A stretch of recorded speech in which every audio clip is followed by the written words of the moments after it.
Now we're in for a treat. Christina is going to take the wheel, and it's not an iPad. It's a real car with choice. The floor is yours, Christina. Thank you. So we're going to switch gears here and sort of shift the energy a little bit and talk about bootstrapping the future from my father's point of view.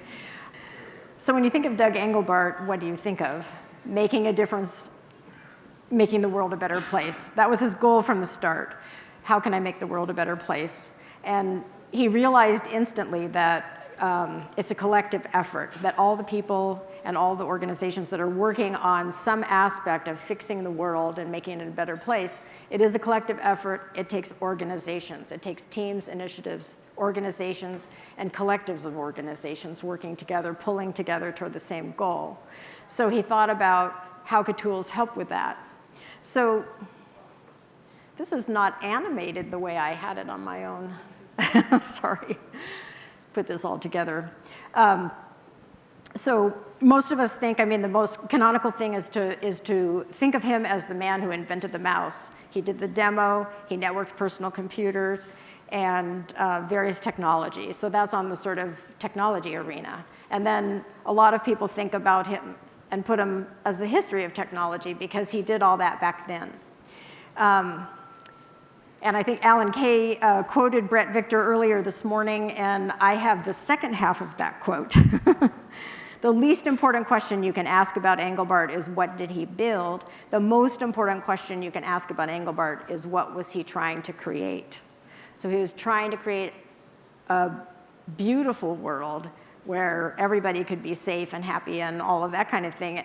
Everything could work together. So, so he was thinking ahead of the questions that we just heard on the panel before.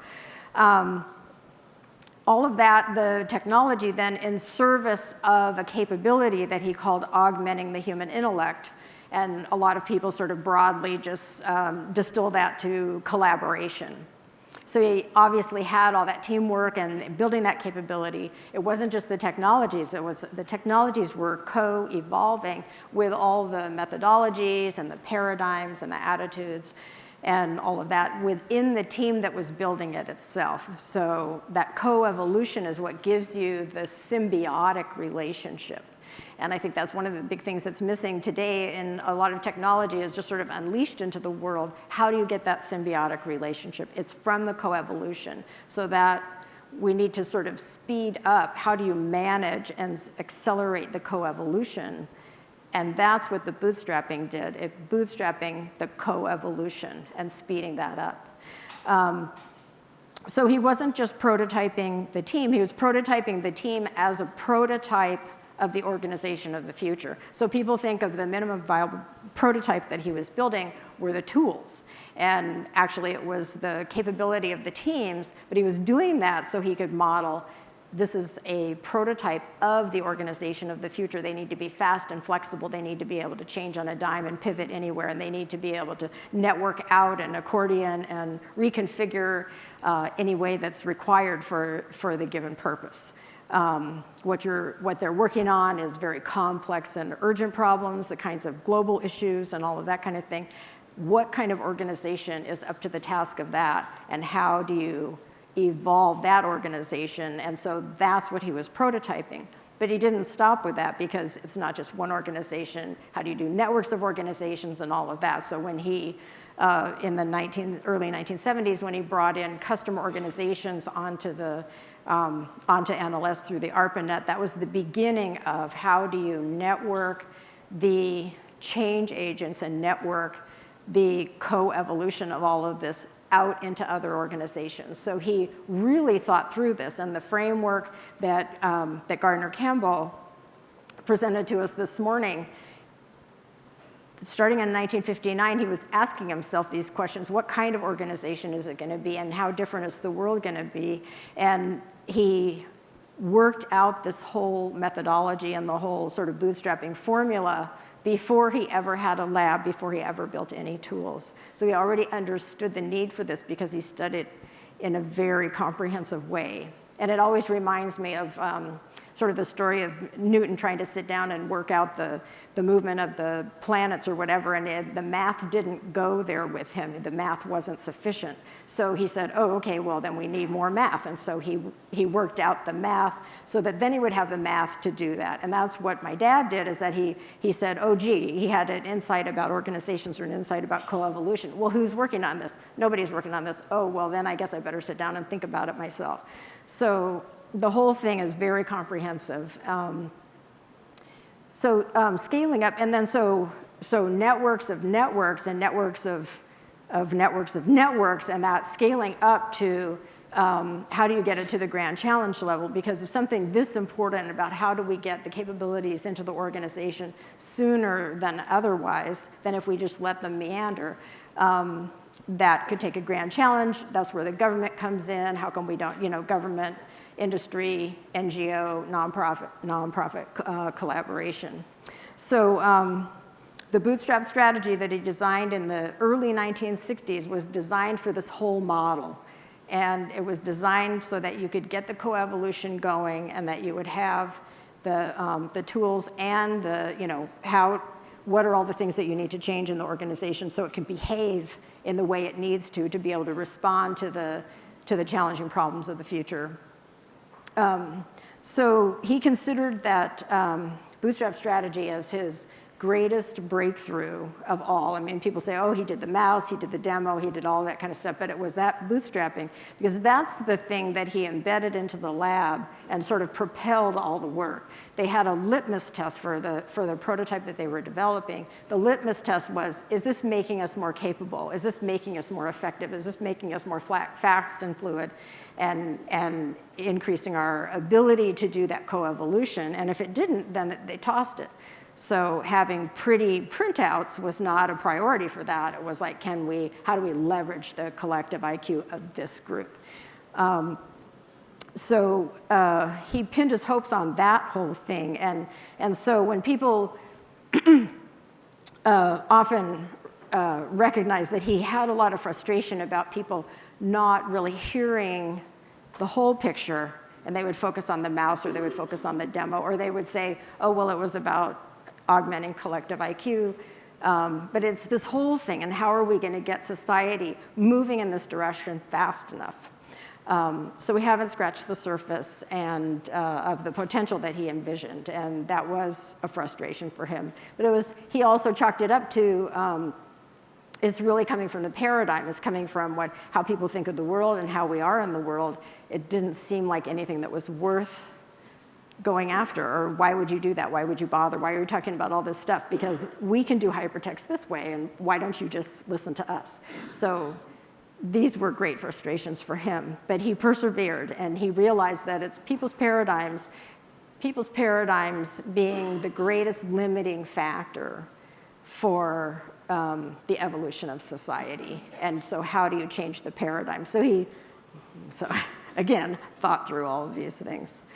So why the scale and urgency? Let's call this Engelbart's law. Before there was Moore's law, he worked out the math of how technology would scale, and then it would become more affordable, and then it would be permeating every aspect of society and business and organizations, and therefore it's going to cause actually a lot, because it's going to get a life of its own. It's going to speed up. Organizations can't evolve that quickly, and so pretty soon you get that imbalance that was talked about before, is that if one of them becomes more powerful, the social and the technology, then the technology is driving the change. Organizations it's not in the service of organizations.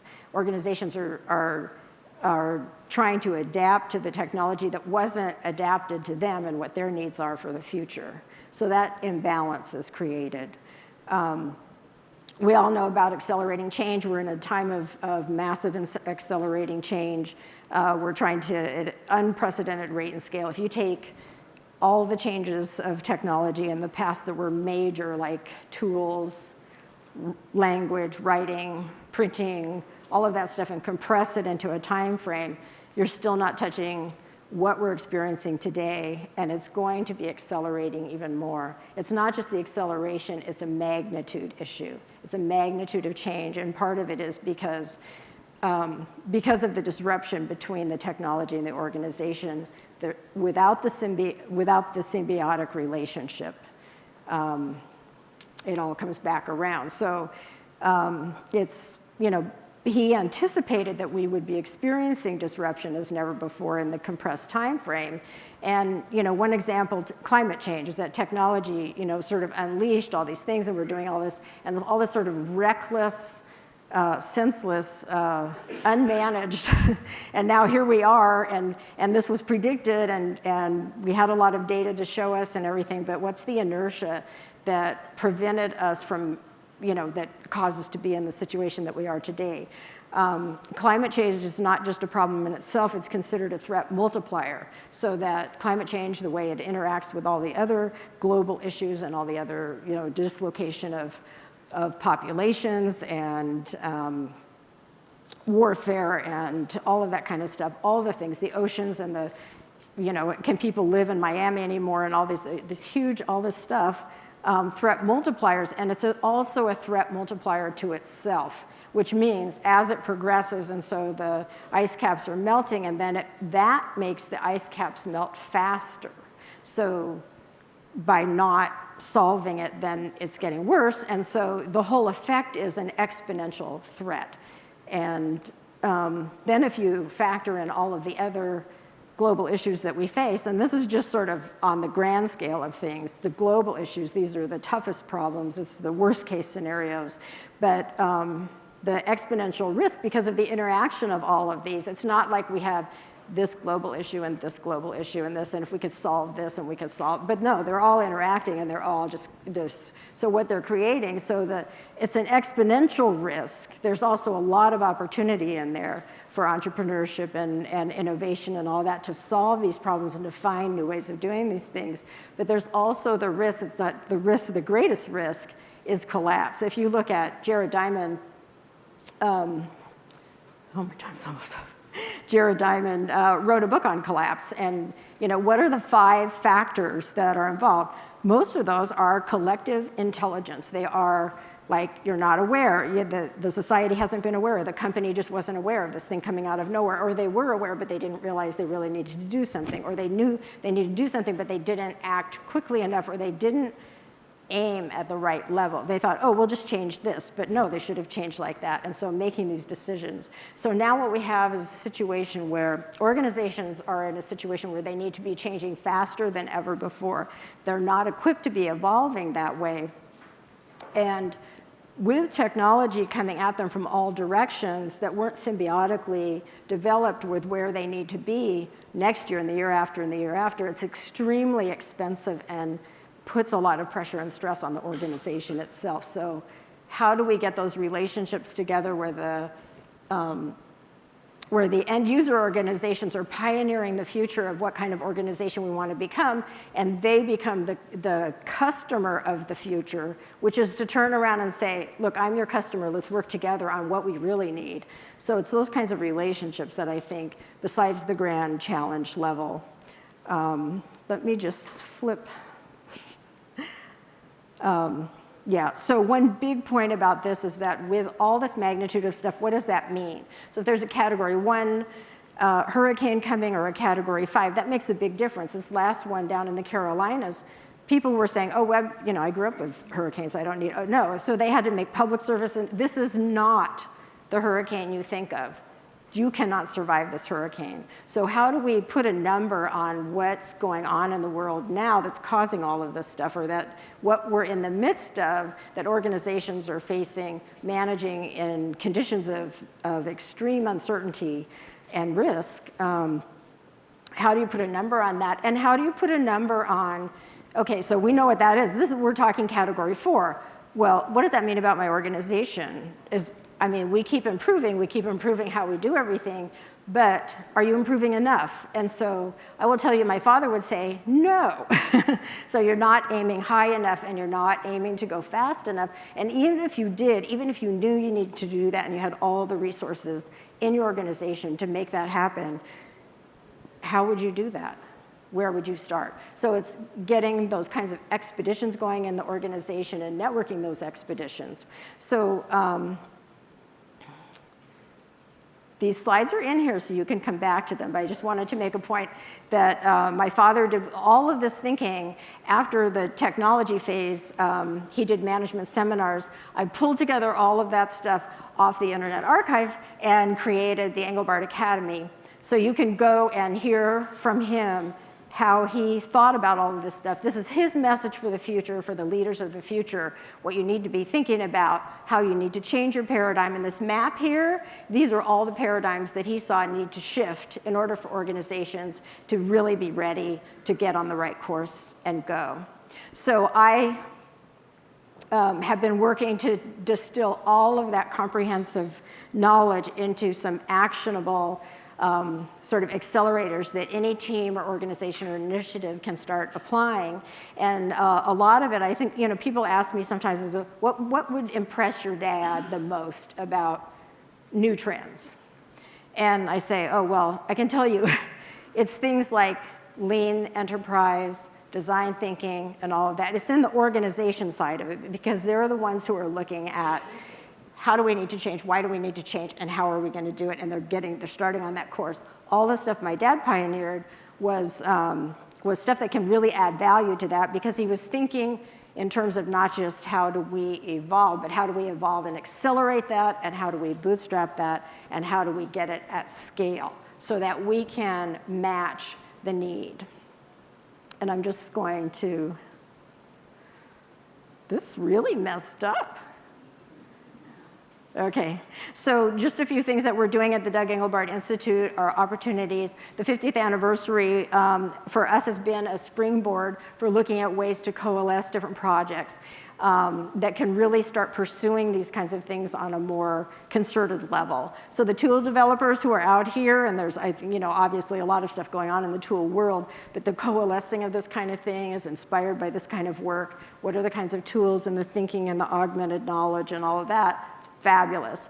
Expedition leaders, collaborative, we have 3 case studies from people who lead expeditions and organizations, and it can be very, very low tech, low tech, but it's the organizational stuff, and how do you launch an expedition and learn from it, and really, and have the biggest impact that you're looking for. So that involves surfacing research opportunities. It could be good to go after and get funding to do that kind of research, because a lot of it hasn't been done yet. Workshops, roundtables, and all that. Gardner's augmentation framework project that's starting up in January. We've been in some discussions with the people in Japan who are putting on their version of this all over Japan, and I know some of you, Vint, and others are involved in that. But they're asking us to have some discussion about, they're starting this day as being Japan IT Day, as an annual thing. So this is their first annual, and they've asked us to think about how about having a US IT Day every year, and come back and think about these kinds of issues, and then having a World IT Day. There's conferences coming up that are related to this, and so we're just making an opportunity for everybody who wants to stay engaged and connected and learning more and connecting with each other. We just have a sign-up form, an old-fashioned sign-up form outside, and we'll be also putting one on the website so people can sign up to stay engaged. Okay, so I'm going to call. I'm going to stay on stage. Why don't you introduce your panel? Okay. Thank you.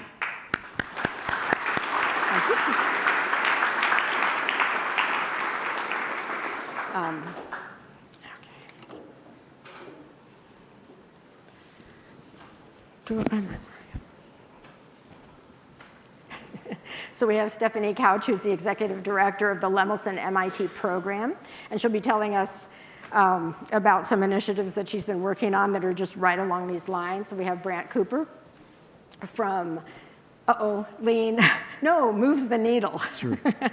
And he's involved, he's a consultant in the Lean arena, and has a lot of overlap with the kinds of things that we're doing. Gardner Campbell, who you met earlier, who is not only a scholar of Doug Engelbart's work, but also a practitioner of these ideas. And so we're going to hear from Gardner first, I think, then Stephanie, then Brant.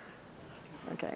Well, thank you. The question of education has come up already today, and I am, as I've said, an English professor. I've devoted my life to corrupting young minds one at a time, and at scale. That's the long time part.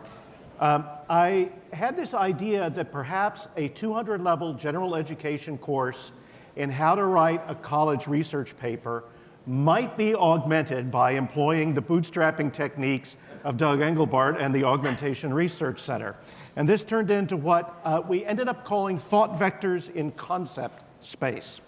This was, as I say, a bog standard, much dreaded and highly avoided course at Virginia Commonwealth University, not because the faculty weren't good, they were great, but because students had a very narrow idea of the desirability, much less their own participation in genuine research. They thought they knew what a term paper was, and generally speaking, it had to do with regurgitation and book reports. So we tried to do it differently. And we tried very deliberately and intentionally to do it by using the principles that Christina has described as bootstrapping brilliance. The way this worked was eventually a website which was trailing edge technology, as John Udell puts it, RSS syndication, WordPress, and a number of feeds coming in and being orchestrated through some great design work by Alan Levine and Tom Woodward. And as we did this, we drew students' attention to the collective IQ in the course by having each student run essentially a research journal and reflection platform on their own blog site. A blog site on a WordPress multi-site installation, which then would get syndicated into the main site. Rather than blogging to a main site, they blogged in their own spaces with their own thought vectors. And the concept space then became this place where we assembled what they were doing in their individual research sites into a collective site. We had a syllabus. It wasn't a completely insane course. We actually had things we did together as per a certain schedule, but it was completely online. And what we called the product they would do was an inquiry project, not a term paper. We wanted them to employ multiple modalities from the very beginning. We worked very hard to give them as many opportunities as possible to exercise as many modalities as possible. Video, audio, still images, hyperlinks galore. And we engineered the entire environment thinking of what Alan Kay has said, which is that every user interface should also be a learning environment. So we had little leaderboards, we had little tallies, we had ways of putting the display of tags up on the site. We had little Easter eggs that students would find and say, I hadn't seen that little thing that said, you augment me. And we said, yes, it was just there waiting for you, intrepid researcher, to see what nutty things we had put in this environment. One of the ways we got students to sign up for the syndication engine was to put them through a choose-your-own-adventure environment designed by Tom Woodward. And you can see that we were always also thinking about arousing a certain sense of excitement and wonder as they were in this environment. So that's an animated GIF on the actual page. And if they already had a blog, we would, of course, say, wonderful, we share your excitement. It was an absolutely spectacular environment for us to talk about. We constantly were in a recursive frame of mind in which whatever was in the environment that brought all of our thought vectors together became itself a topic for conversation and discovery. We did this with 6 different sections. Each section was only 20 students because you can't really scale up a writing class, in my view. But you can network the individual nodes on the network. Each of the faculty members had their own miniature aggregation pages, which they would decorate and they would design in their own way. All of those would then feed into the main class site. We had Team Zoetrope. We had Team Curiousness. We had Team 007, all about fighting secret agency. This was one fellow's complete Bond thing he just decided to do to theme the research course that way. It's pretty clever stuff. Students would start to say, all these classes look different. Yes. All these classes are coming into the same concept space. Yes. Oh, e pluribus unum, yes. And they would begin to understand the work they did as individual learners in terms of a much larger collective action that actually added up to something. At least that was the idea. We had Team 8, which was Team Innovate, and you can see part of our strategy was to involve the design team, the faculty, Christina's input, the web designers, and we narrated our own building and design throughout the process. We put all of our big design meetings up online and began to have people interact with us from the open web, which was great. This was my section, Team Revolution, because it was section 9, and this was section 10.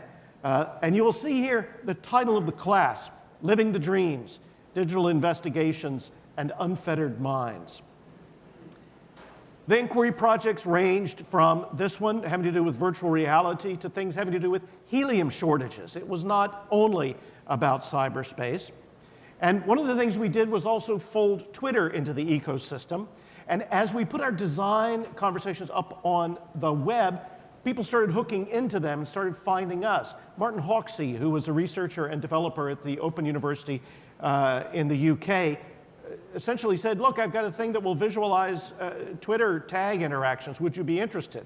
We said, would we be interested?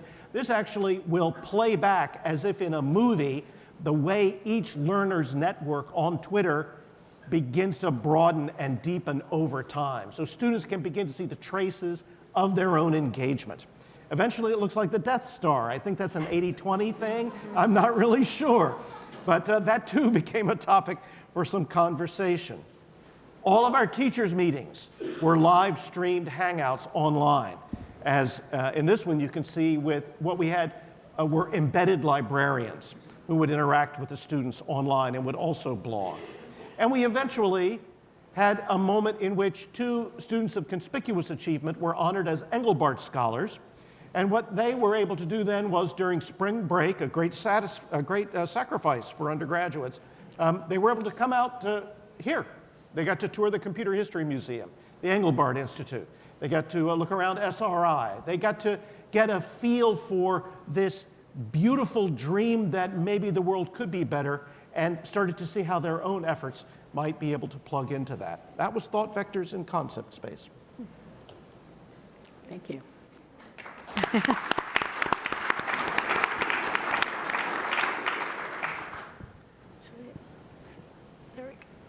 All right. Hi, everyone. I'm Stephanie Couch, the Executive Director of the Rulifson MIT program. Our mission is to inspire young people to pursue creative and inventive lives. And one of the ways that we do that is we give a $500,000 prize each year for the last 24 years, next year will be 25, to an inventor who we think is capable of inspiring young people. And I'm proud to say that Doug Engelbart was the winner of our prize 21 years ago. He was our 3rd prize winner. So I didn't get to meet him personally, but fortunately I got to meet Christina. So as I have read up about his work, I see that an A-level activity in my world is our effort to educate young people. And his B-level activity he talks about when he writes about organizational activity is really, from my perspective, our efforts to bring technology into the classroom. It is to improve learning, but it's not particularly transformational to the organization itself.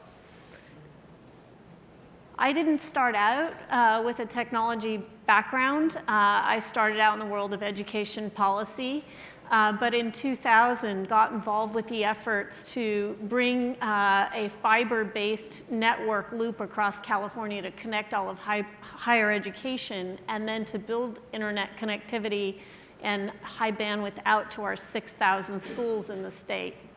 And so when we first started in that effort in 2000, it was sort of like going from books to putting computers in the classrooms and streaming content.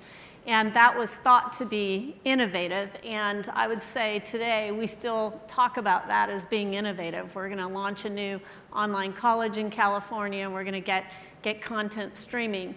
But as I did that work, I started thinking about, well, how do we really leverage the bandwidth, and how do we really leverage all the emerging technologies to change our whole approach to teaching and learning? And this particular quote from Doug Engelbart really resonates with me. Until we significantly stretch our perception of change opportunities in the human side of the equation, truly significant improvements in the organizational capability will be forestalled. And I think that still rings true today. I think there are a lot of opportunities for innovation in education that we have not yet reached. So, that got me thinking about what the real killer app is when you have sufficient bandwidth. And to me, it's all the different types of technologies that allow for collaboration and allow for us to go beyond the walls of the classroom and the model of one teacher to 20 or 30 students. It's really when we can get kids engaging with other people in lots of different environments, in collaborative problem solving and active learning. And so fast forward to the work that I'm doing today. I had the privilege of joining this program 2.5 years ago. And I wanted to go to MIT to learn about the program because for each year for the past 15 years, the staff in the program have taught 15 teams of high school kids and their teachers how to invent technological solutions to problems that the students find in their own local communities. And then the kids bring working prototypes to MIT. These are not the kids in advanced placement programs. These are kids in low-income schools, kids from underrepresented backgrounds, the girls that you typically would not find on patents when they get a little bit older. They are inventing these technologies. And when I look at them, what's really happening here is the program has designed a model that builds on an ecosystem of support.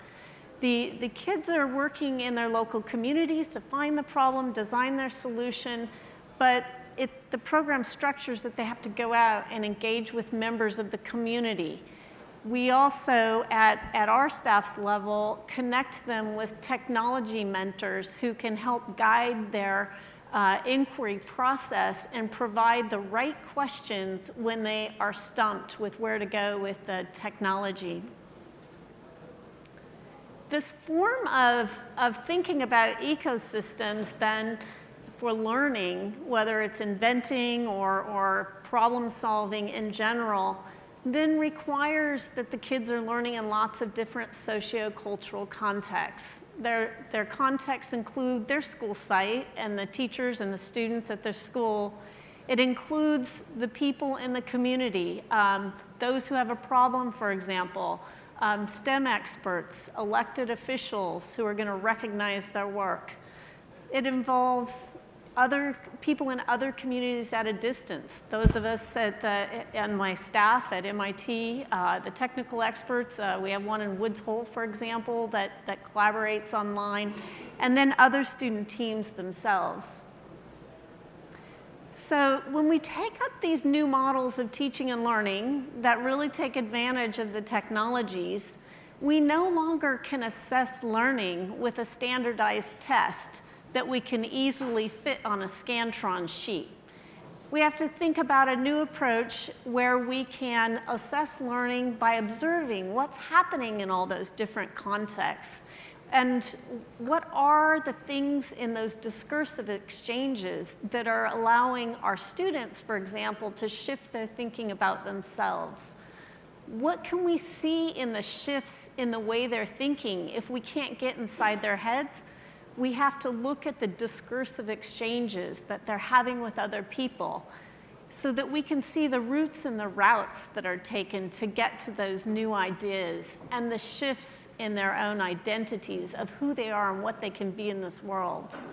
And for the program, we have to be able to look at what's happening when we have the conversations between the students and that expert in their community, or when they're presenting at a mid-grant technical review to a room full of community members, what's happening to them, and how are they then going forward and taking that up and what they say and do next? So, you know, as a researcher, in trying to understand this whole model and what's happening in an ecosystem for learning, I started by being able to document what I can see from what my staff do in my own office. But now I need to be able to collect data and artifacts and video and the conversations that are happening out at the school sites and in students' local communities. And these 15 teams are distributed. I can't be there collecting this information. So how do we do that? We've given a couple of teams this year these orange backpacks you see in the picture, and we've armed them with a variety of technologies so they can help us collect the information that we need to bring in.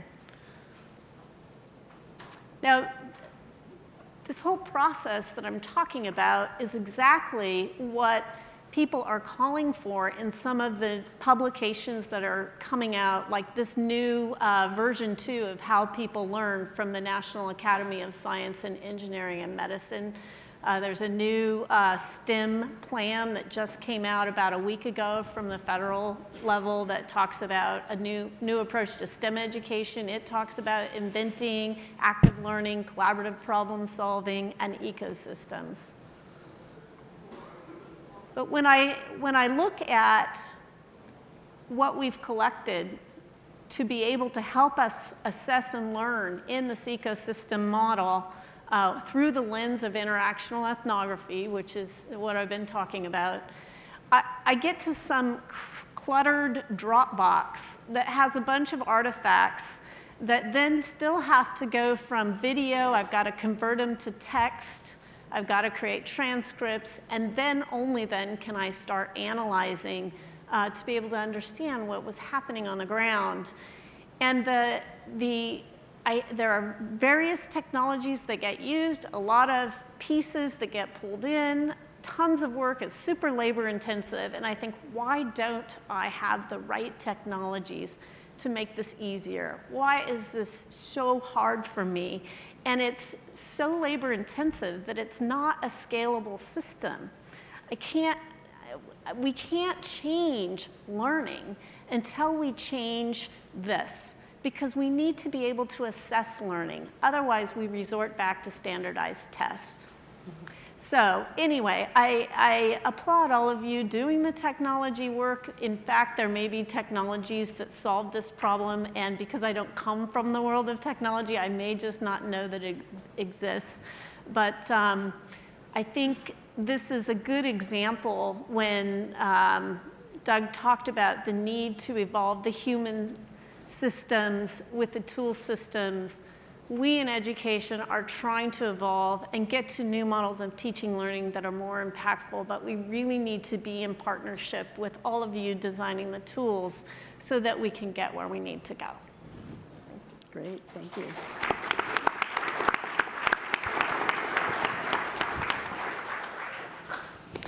So hello, I'm Brant Cooper.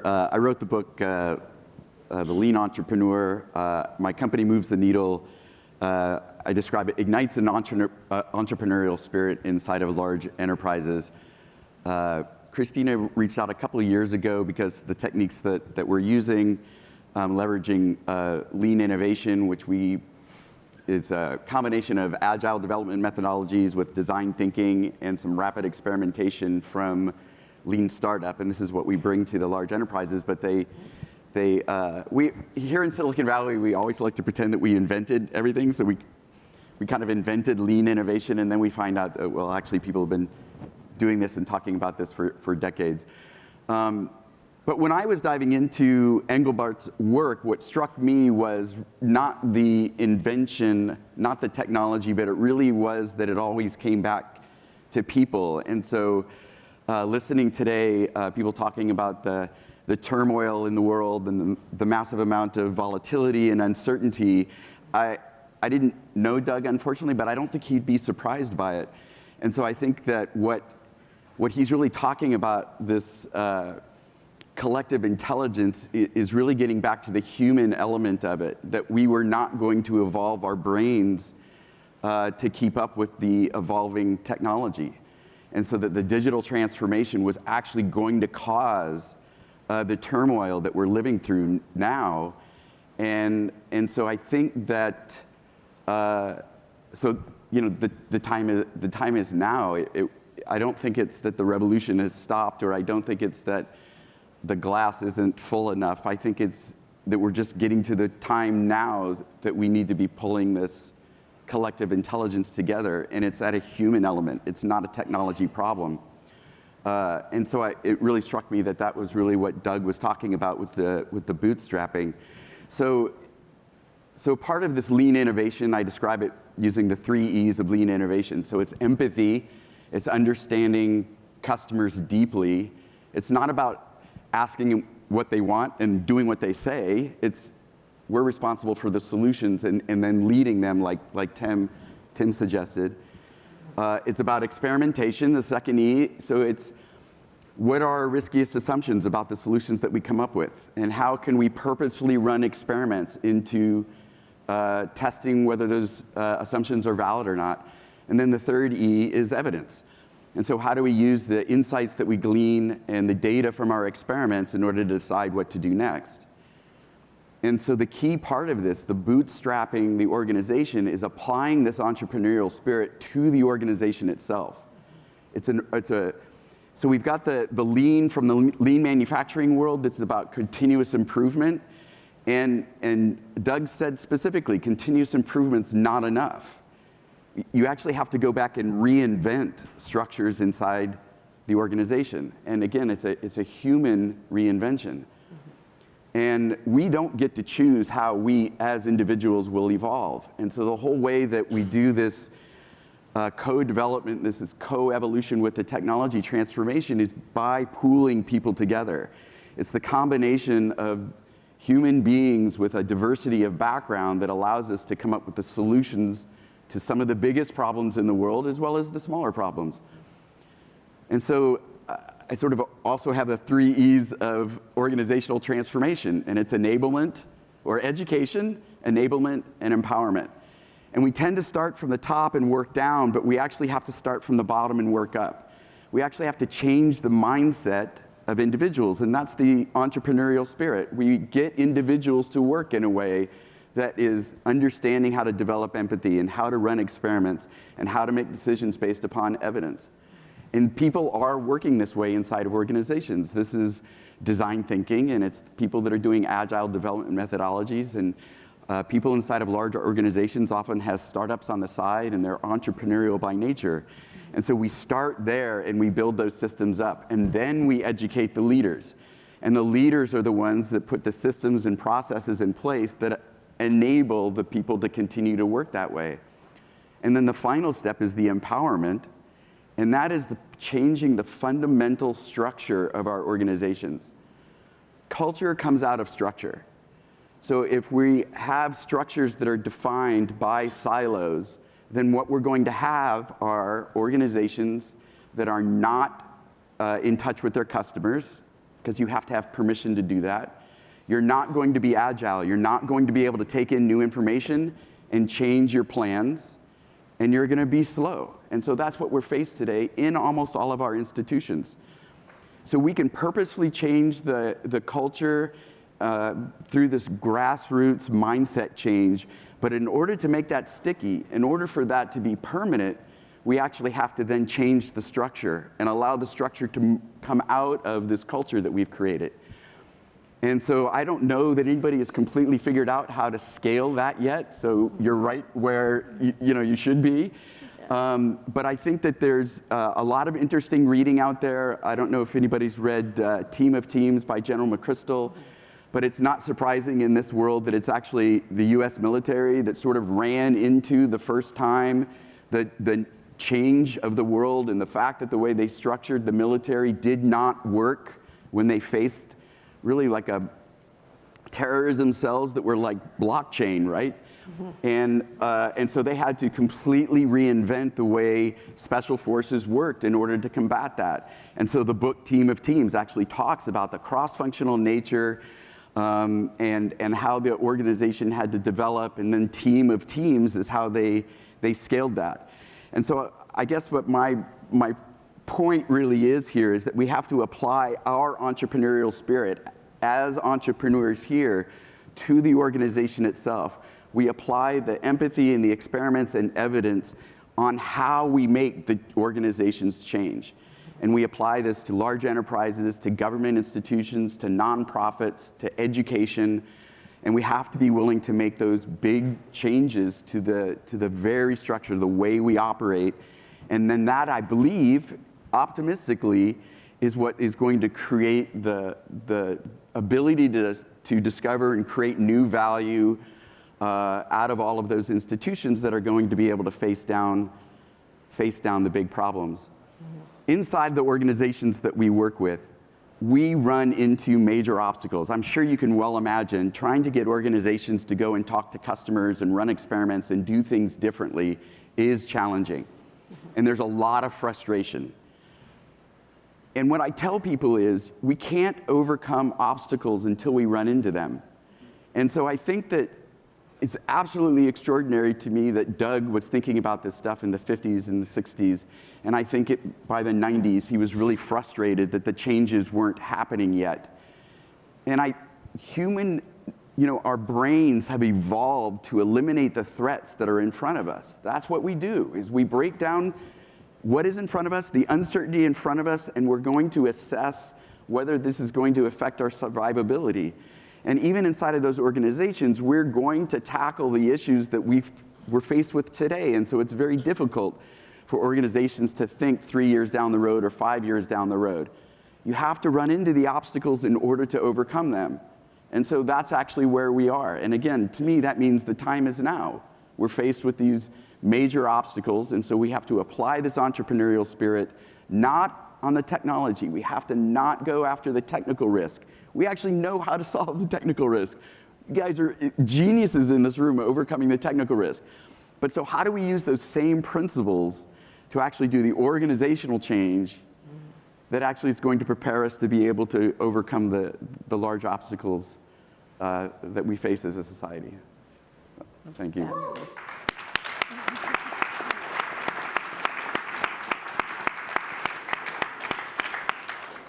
Thank you.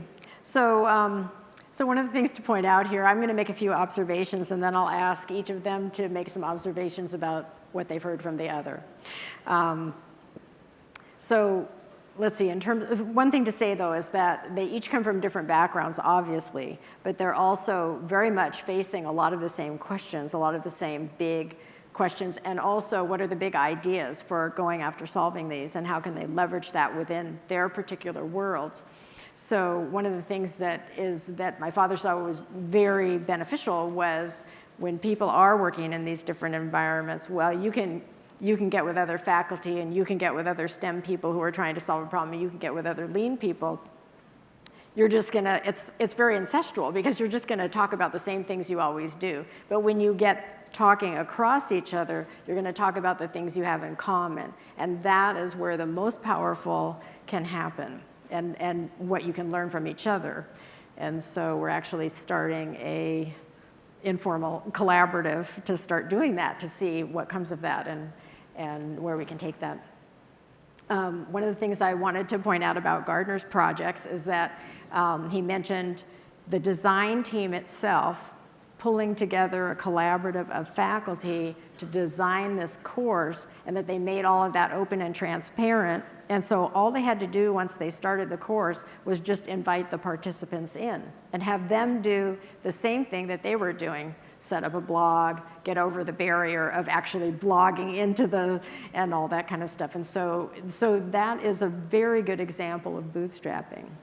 They were trying to develop capability that would make, that would add more to what they were all doing, and then and then do it to themselves first so that they really get it and they iron it out, and then bring the rest of the people on. And then you can scale from there, because he's done courses like this where other universities were invited to participate, and they did parallel courses, and they did, PhD researcher came in and participated in this and did a whole thesis on how the students were learning from each other in this participatory environment. So it's very powerful, and that's sort of the bootstrapping. They were very attentive to co-evolving, and also thinking about the capability.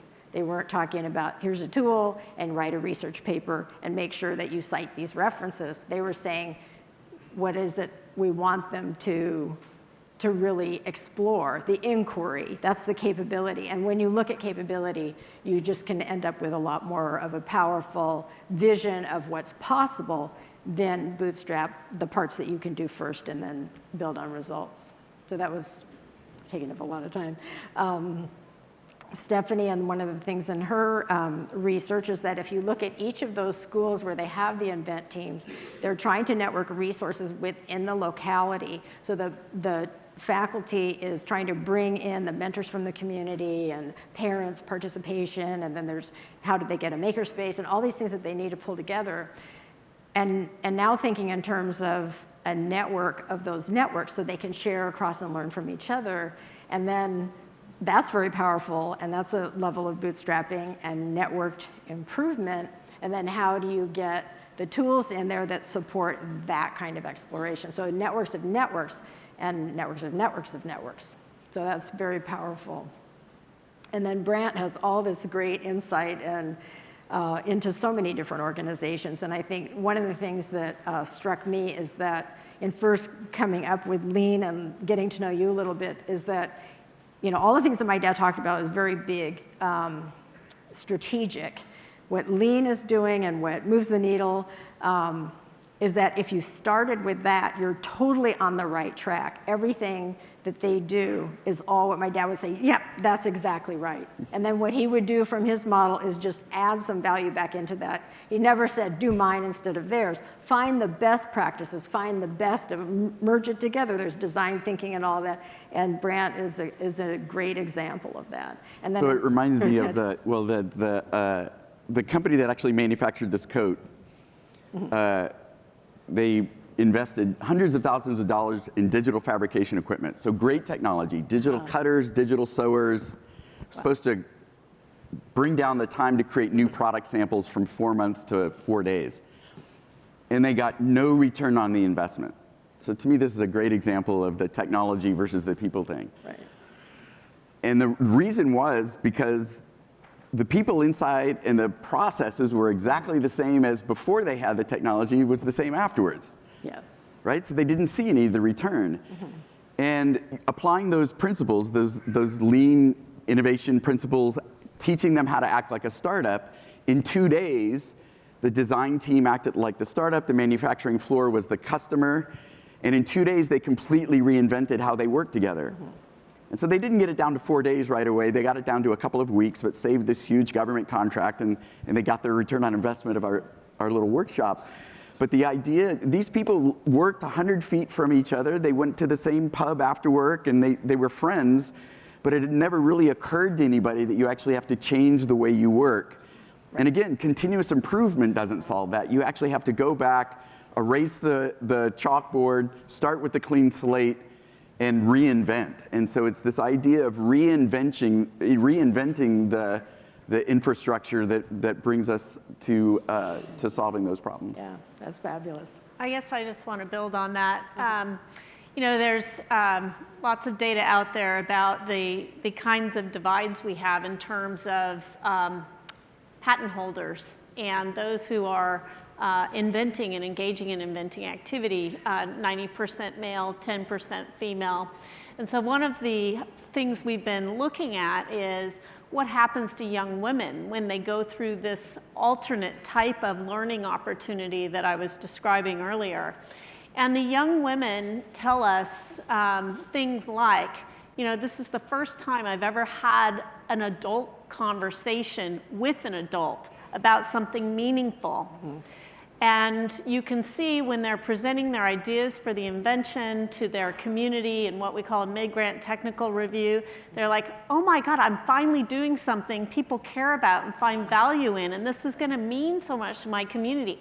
I have to learn what I need to learn to do this because I can't fail all these people. And so you see them go into low gear. And we had a group of young women as one example, young Latinas from Southern California who had never done anything in the STEM area whatsoever. And they're learning how to code by watching videos on their phone. And they invented a solar tent for homeless moms to charge the cell phones that the county gives them to keep in touch with social services. We said, you know, what motivated you to pick this as your invention topic? And one of the young women said, well, you know, we're only one paycheck away from that. So at the end of this activity, looking at the young woman in the research study, even though no background, she went on to college to pursue a computer science degree, enrolled in Introduction to Computer Science. She had wanted to be a journalist before that. Nothing wrong with being a journalist. But you see the transformative effects. So we have to reinvent a lot of things along with using the technologies and developing the new technologies to enable us to bring about these changes. And there's a lot to what your dad put in the bootstrapping paper, that we still need to break down the silos and work more in interdisciplinary partnerships. That's really beautiful. And I would just say that I heard this pop up in an earlier session. What if people don't want this? And over the years, my own work has gotten kind of pared down to help my students understand the possibility of intellectual augmentation, help my students understand the desirability of intellectual augmentation, and help them understand what kinds of networks they can begin to find on their own to do the kind of work we're describing. Unfortunately, there are a number of social and educational structures that either deliberately or unwittingly militate against a sense that intellectual augmentation is possible or desirable, or they'll simply say, sure, what you're doing by perpetuating our structures now, we'll call that augmentation. And it cuts off any possibility of the grandest thing we have as human beings, which is the ability to reinvent. And without that, we got nothing. Great. Well, we'll leave it with that then. Thank you.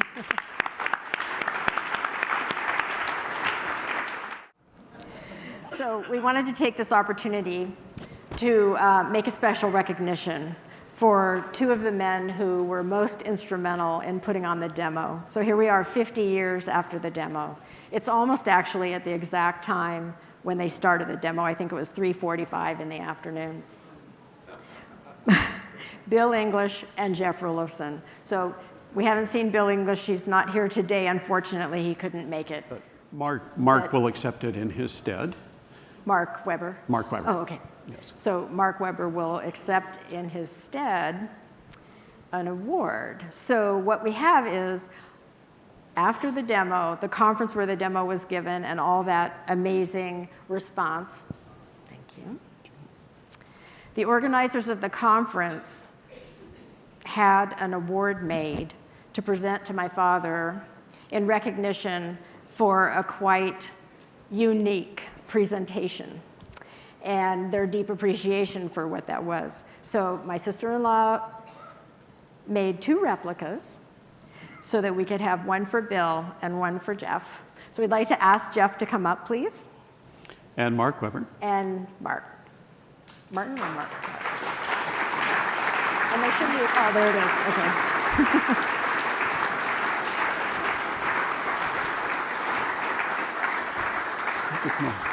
Sorry, got my keys. Why don't you make remarks from the podium after you receive it? Okay. So this is really from my dad in heartfelt recognition for all of your amazing work. And I mean, he knows he couldn't have done it without you. And there it is.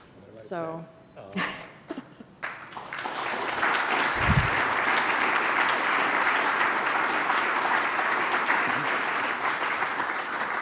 I'm getting emotional. I have a panel yet this afternoon. Okay. Well, so thank you very much. It's just just all thanks. And keeping in the spirit of things, thanking Janet too.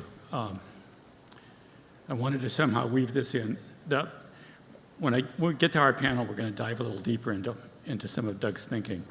And not only did she put up with a lot of 24-hour days working at SRI, but we lived in student housing at Stanford. And she put up with Doug coming to our apartment in student housing and talking about A, B, and C behavior and networked improvement communities and all of this and trying to work them out. So thanks to Janet and thank you guys. Thank you, Jim.